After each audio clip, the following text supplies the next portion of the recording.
Biology Part 110, Medulla oblongata. The medulla oblongata, or simply called medulla, forms a transition region between the brain and the spinal cord. It contains main nerve center controlling breathing and movements and blood pressure. Autonomic nervous system. Well, the autonomic nervous system controls many of the subconscious activities of the bodies, such as digestion, sweating, breathing,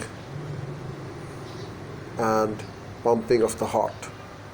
It consists almost entirely of efferent neurons, that is, neutrons carrying impulses away from CNS. As its name suggests, the autonomic nervous system coordinates many of its own activities and is only partly under central control. Its effectors are the visceral muscles, also called the smooth non-striated or involuntary muscles, and glands. We can see them in the figure as well. The autonomic nervous system is divided into separate sympathetic and parasympathetic systems. These systems have opposite effects on the organs. Well, they serve, as we can see in the table, in general, the sympathetic nervous system prepares the body for stress, while the parasympathetic system reduces the stress. The main ganglia of the sympathetic nervous system are connected to each other in long chains called sympathetic nerve trunks, which run parallel to the spinal cord in either side. Only one of the sympathetic nerves trunk is shown in the figure. The preganglionic fibers from the CNS to the sympathetic ganglia are short, while the postganglionic fibers connecting to the body organs are normally long. The coeliac ganglion receives input via the sympathetic cord, but itself unpaired. Acetylcholine is the chemical transmitter used at the synapses within the sympathetic nervous system, but non-adrenaline is used at the terminal synapses with effector cells. Because of this, the effect of sympathetic nerve activity is increased by the hormones adrenaline and noradrenaline circulate in the bloodstream. The parasympathetic ganglia lie close to or inside the body organs. They serve so that the preganglion fibers are long and the postganglionic fibers are very short. And that's how it happens, in fact.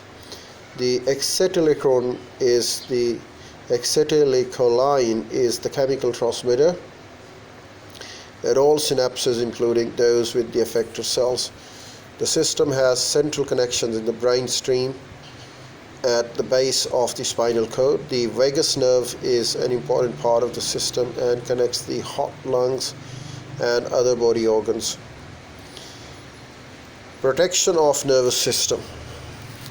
The CNS in mammals is protected in several ways. First, there are bones of the skulls and the vertebral columns. These provide a solid outer casting resistance to all but the most extreme membrane forces. Within its bony casing, and illustrated in the figure, the brain is further protected by a series of three membranes called meninges. Inflammation of the membrane gives rise to the symptoms of the disease, meningitis. The outermost membrane, called the dura mater, forms a tough but loose connective tissue sheet enclosing the whole of the CNS. The dura mater is separated from the arachnoid membrane by a very narrow subdural space. The larger blood vessels supplying the brain are attached to the arachnoid, and below this there is a larger subarachnoid space filled with the cerebrospinal fluid. This acts as a shock absorbing layer, distributing shock forces over a wide area.